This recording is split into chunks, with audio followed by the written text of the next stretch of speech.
Salut les geeks et salut les geekettes, bienvenue dans ce nouveau 100%, un joli 100% du jeudi avec toutes nos rubriques préférées habituelles du jeudi, à savoir la critique, ce sera Valkyrie Profile, Covenant of the Plume, ensuite il y aura mon souvenir et puis pour finir il y aura Auto et tout de suite on retrouve les news qu'on n'a pas vu cette semaine à cause du déménagement, boubou, méchant déménagement, les news.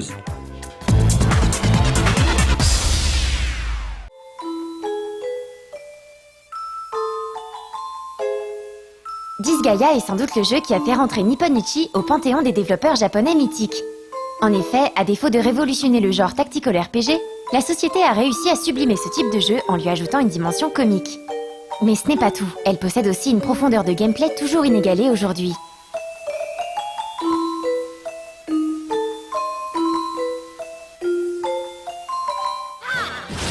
Les géosymboles par exemple sont des zones spéciales où un effet peut être activé. On peut également soulever ses alliés ou ses adversaires pour les déplacer ou simplement faire des dégâts. Ces particularités propres à la série ont permis d'ajouter une dimension encore plus tactique à un genre qui frise l'élitisme. Cependant, par son atmosphère à la fois morbide et comique à la famille Adams et à son chara-design kawaii mais bad boy, Disgaea a su attirer les joueurs néophytes. Pour se faire une idée, le joueur incarne Laharl, le prince des démons qui se réveille après un sommeil de 1000 ans. Et il peut s'en passer des choses pendant un millénaire. Ainsi, il a perdu son statut et il part en quête de reconnaissance à l'aide d'Ethna, sa fidèle compagne martyre de pingouin. Il va donc devoir combattre les habitants des enfers qui sont quand même plus ridicules que méchants.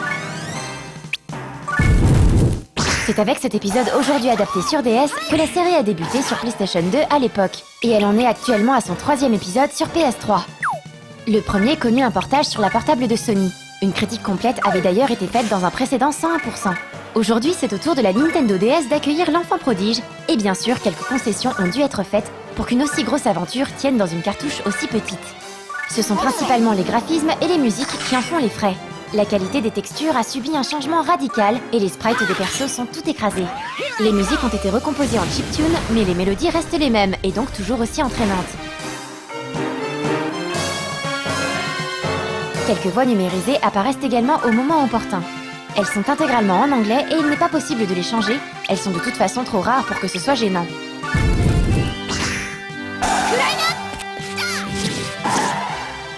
L'intérêt de ce titre vient en fait de sa plateforme. La DS étant un succès commercial, elle permettra au plus grand nombre de s'y essayer. Même si cette version semble inférieure, elle apporte quelques petits plus fort sympathiques, à commencer par des textes tout en français, ce qui ajoute un confort de jeu indéniable. Surtout pour un tactical où le scénario prend une place très importante. Certes, le scénario de Disgaea est complètement barré et tordu, mais il est surtout très prenant. On peut passer d'un univers gothique à la Tim Burton à un monde futuriste de Sentai, en passant par le space opéra kitsch à la Star Trek. Et oui, on voyage beaucoup dans Disgaea. Autre nouveauté de taille dans cette itération DS, l'écran du dessus devient un plan de la carte. Le jeu est en 3D isométrique, ce qui n'apporte pas toujours une lisibilité claire pour un jeu se déroulant sur des cases.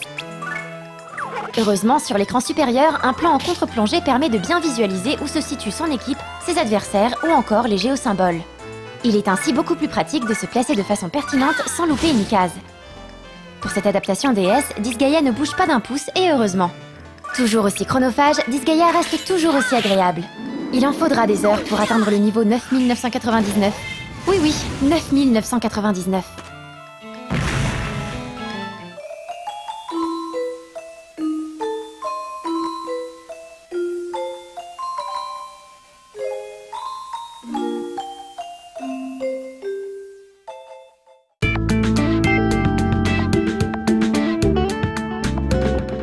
De bien belles news encore une fois, et entre ces bien belles news et la bien belle critique de Valkyrie Profile qui va suivre, je vais vous faire un petit tour de magie puisque, devant vos yeux ébahis, je vais faire apparaître ma tête. Merde, on voit mes doigts.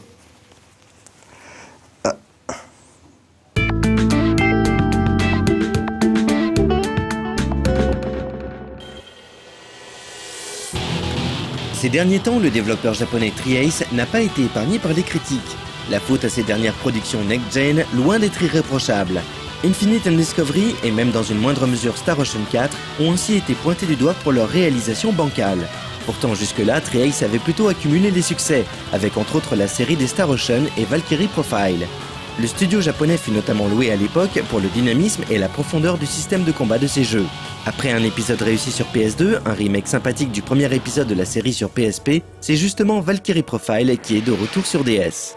Et cette fois-ci, Tri-Ace risque de bien mettre tout le monde d'accord, car Valkyrie Profile Covenant of the Plume est un RPG comme sait les concevoir la société japonaise, à savoir riche et prenant.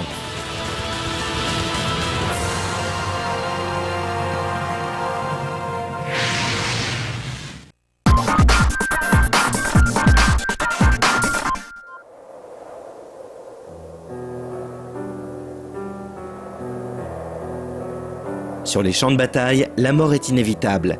Mais périr au combat n'est pas synonyme de déshonneur, bien au contraire.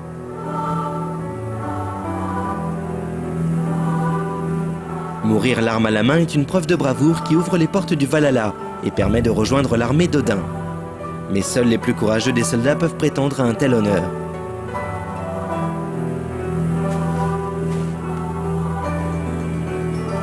On dit que c'est la Valkyrie qui choisit quel guerrier en est digne et qui, par la suite, transporte le corps de ses élus sur ses ailes.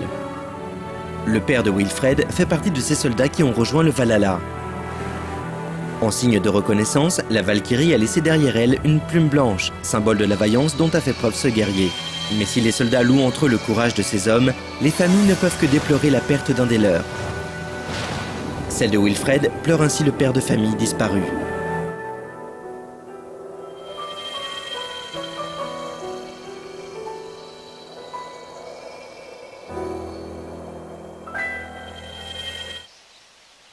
Quelques années plus tard, rongée par la famine, la sœur de Wilfred décède, laissant derrière elle une mère désemparée à force de souffrance. C'est de cette situation dramatique qu'est née la rage de Wilfred. Le jeune homme ne souhaite qu'une chose, venger la mort de son père et de sa sœur en tuant de ses mains la Valkyrie. Une quête vouée à l'échec qui va le conduire à passer un pacte avec elle, la reine de Niflheim. Elle lui confie alors une plume qui permet de décupler les pouvoirs d'un allié, mais le condamne par la même occasion à une mort certaine. Un pouvoir que le jeune homme utilisera en premier lieu sur son ami Ansel. Désemparé par ce qu'il vient de faire et troublé par son immense désir de vengeance, le jeune homme va errer de bataille en bataille, en espérant un jour se faire remarquer de la Valkyrie.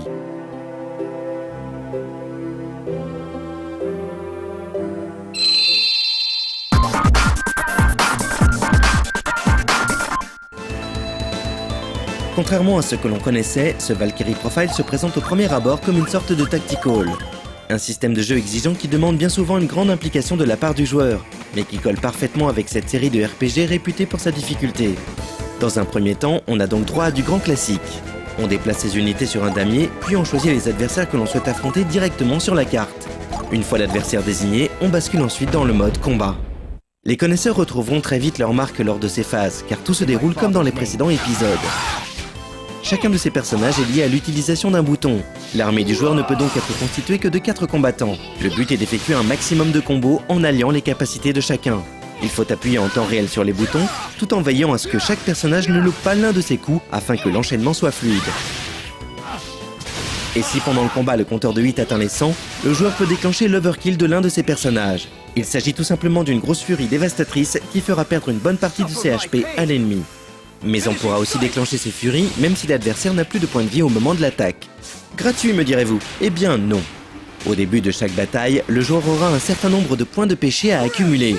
Ils s'obtiennent justement en frappant un ennemi lorsque la barre de vie de celui-ci est déjà vide.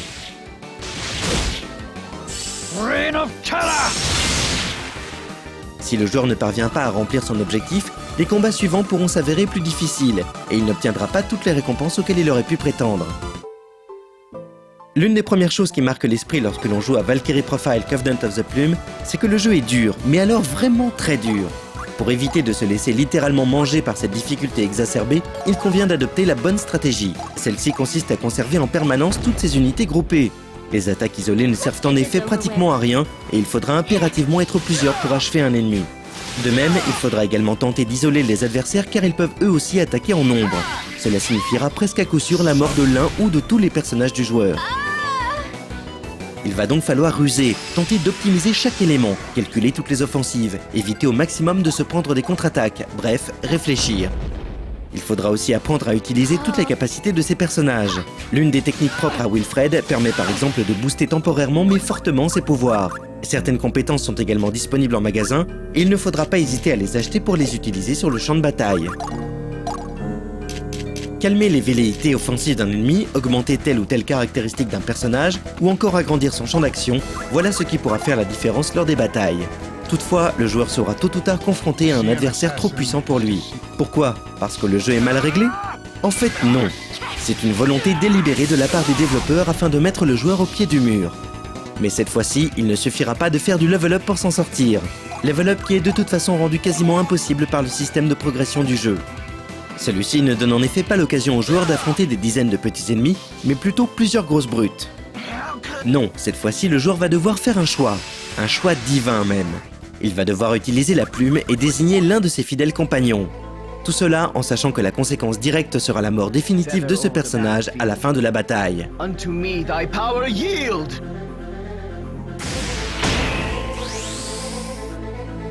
Cependant, la puissance dont celui-ci disposera suffira à franchir l'obstacle qui barrait la route du joueur. C'est bien sûr dans ces moments dramatiques que le jeu prend tout son sens. Qui choisir? Pourquoi? Quelles conséquences ce choix aura sur la suite du scénario? Voilà les questions que l'on se posera en permanence. En fonction de ces actions, le déroulement de l'histoire s'en trouvera changé. Les personnages rencontrés ne seront par exemple pas les mêmes, mais surtout l'issue de l'aventure sera différente. Cela poussera à coup sûr les plus courageux à recommencer le jeu plusieurs fois. D'autant plus que les embranchements scénaristiques sont très nombreux et qu'il faudra donc impérativement finir Valkyrie Profile à plusieurs reprises si l'on veut tout voir.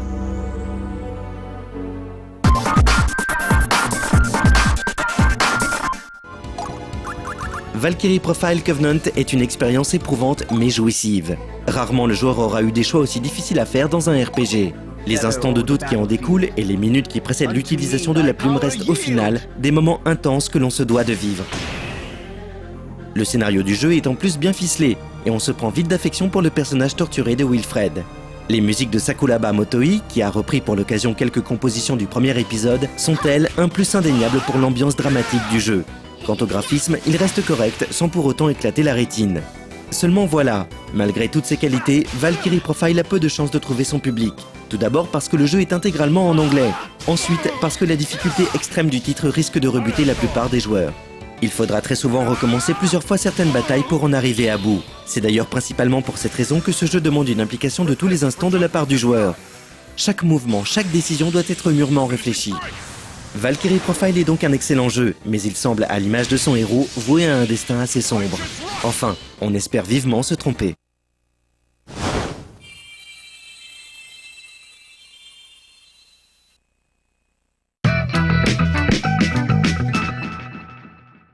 Et après cette belle critique, et juste avant de retrouver mon souvenir, la suite de mon petit tour de magie avec, hop, l'apparition du bras. Hop. Et attendez, vous n'avez pas tout vu. Je fais apparaître l'autre blara, blara, blara, blara.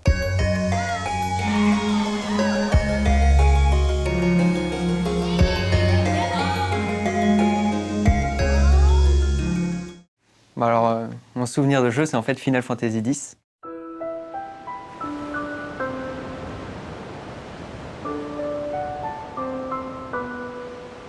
Parce que d'abord, j'ai commencé avec la démo qu'on avait eue par un magazine, dans laquelle j'ai joué de nombreuses heures déjà. Et j'étais vraiment impatient d'attendre le vrai jeu qui allait sortir. Quand il est sorti, j'ai enfin pu l'avoir, mais le problème, c'est que la PlayStation n'était pas à moi, elle était à mon frère. Et il voulait pas que j'y joue parce que je l'avais pas payé. Alors, il cachait le fil, en fait. Et à chaque fois, j'ai dû chercher, fouiller dans toute ma maison pour retrouver. Et sans qu'il le sache, j'avais retrouvé. Et donc, j'ai pu jouer quand il n'était pas là seulement. Et donc, à chaque fois, j'étais impatient de jouer à ce jeu qui est vraiment, moi, j'ai trouvé extraordinaire au niveau des graphismes, au niveau du scénario. Enfin, c'est un vrai Final Fantasy. Et j'ai pu rejouer comme ça plus de 300 heures sans qu'il le sache. Donc, je me rappelle très bien, parce qu'à chaque fois, c'était vraiment la galère. J'écoutais, s'il revenait, je devais courir pour aller recacher le fil au bon endroit et arrêter de jouer en catastrophe. Et donc, du coup, j'ai un énorme souvenir de ce jeu-là, particulièrement.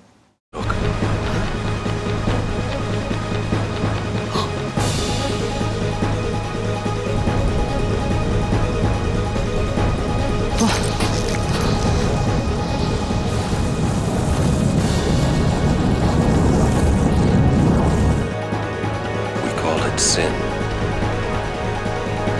Sin?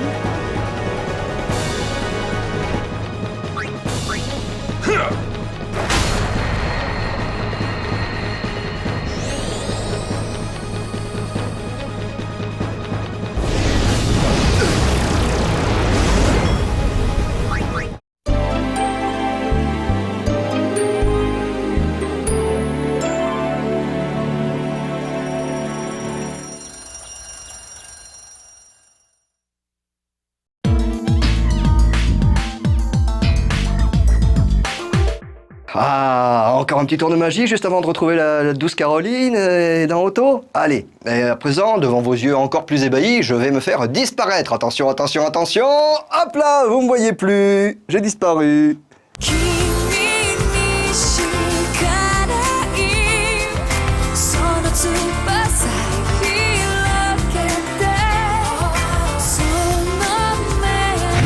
Bonsoir à tous et bienvenue dans Otto. Aujourd'hui une émission tout à fait normale avec des topics. Et d'ailleurs, Ayaka que vous avez entendu dans le générique, je vais en reparler dans les topics car j'avais envie de faire un petit peu de potin et raconter un peu sa vie.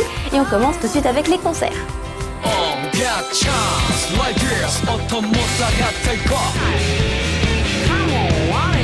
On commence les concerts avec le groupe D3-7. N'oubliez pas le concours qui pourrait vous permettre de remporter 777 € en filmant un de leurs lives. Il n'en reste plus que 2 et plus d'infos sur ce concours sur le MySpace officiel du groupe. Pour le groupe de Screamo Envy, pas de concours, mais ils seront à Saint-Nazaire le 24, à Paris le 25 et à Nancy le 26. Après, il faudra sûrement attendre l'année prochaine pour leur retour. Ma chanteuse de tango préférée, Saeki Anna, sera en concert pour 2 dates à la Maison de la Culture du Japon à Paris. Étant donné que l'année dernière, elle était venue fin mars, on peut estimer que l'année prochaine, elle reviendra peut-être fin mai. Aux mêmes dates que Saeki Anna, c'est DJ Kentaro qui se produira à Paris au Bateau Phare et à Bourges pour le Printemps de Bourges. Toujours fin avril, c'est la sensuelle Eiji qui fera tourner la tête à pas mal de monde. Son univers électro-punk pourra être admiré de tous au Printemps de Bourges et à Paris au Glazart, mais également sur la péniche Bauer 2 ainsi qu'à l'Olympia. A noter que le concert sur la péniche est entièrement gratuit. Belle surprise pour début mai avec le groupe Monoral. Composé des 2 membres Ali et Anis, tous 2 maîtrisant plusieurs langues, même Anis maîtrise le français, rendez-vous compte. En plus, le groupe sait se donner à fond sur scène, alors il ne faut surtout pas rater leurs 2 prestations, dont le 5 mai à Paris à la Mécanique ondulatoire. Ryo Fujimura est de retour en France, d'abord à Montpellier, ensuite un petit crochet par la Belgique à la convention Chibi Chibi Convention et un final au Café de la Danse à Paris.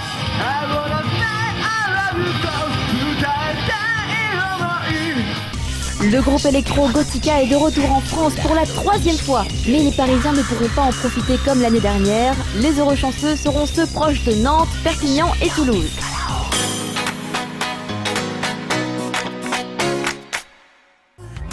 On commence les topics, donc les news du moment, avec une magnifique histoire d'amour.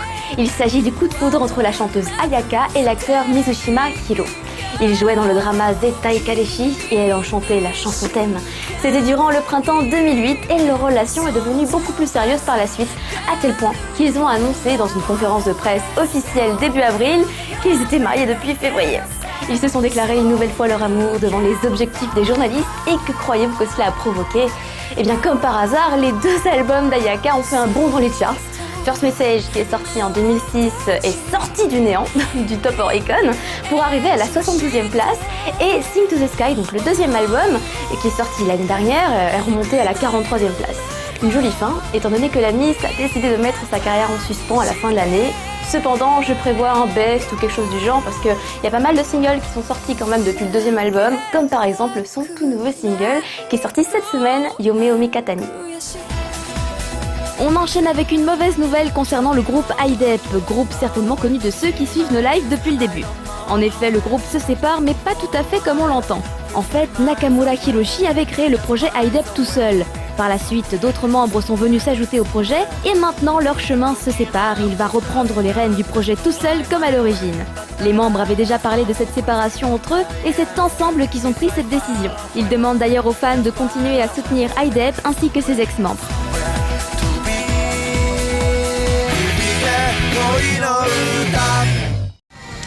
C'est la fin de l'émission, il est temps maintenant de parler des nouveautés qui arriveront à l'antenne juste après le J-Top samedi soir. Et cette semaine, nous aurons le clip Feedback de School Food Punishment. Nous aurons également le clip de YM Shike and Diddy Mouse, Downtown. Un nouveau clip de HP pour lequel vous avez voté sur le forum de No Life. Je ne le connais pas, mais vous le saurez bientôt, samedi surtout. Et enfin, le clip de Bacon, Jane, qui est le générique de Air Gear. Alors je pense que tous les fans d'anime vont possiblement se jeter sur ce clip pour voter pour ce clip parce que c'est très important. N'oubliez pas de voter pour vos clips préférés au J-Top. On se retrouve la semaine prochaine. Bye bye.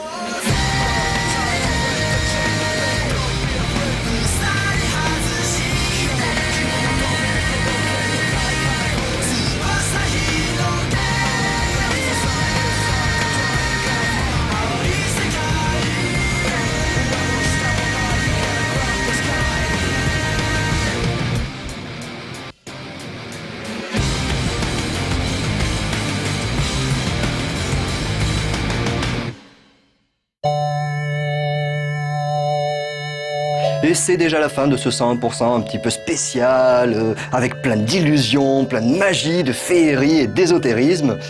Et donc, il ne me reste plus qu'à vous faire des gros bisous et à aller remercier Cyril quand même, parce que c'est lui qui m'a dit avec un drap vert, tu peux faire des super effets spéciaux. Alors, je vous fais des gros bisous, je vous souhaite une bonne soirée, un bon week-end, soyons fous. Et puis, à bientôt alors. Salut. Faudrait peut-être que je lui dise que sur fond blanc, ça marche pas le fond vert. Ouais, Cyril, on va rigoler avec Cyril.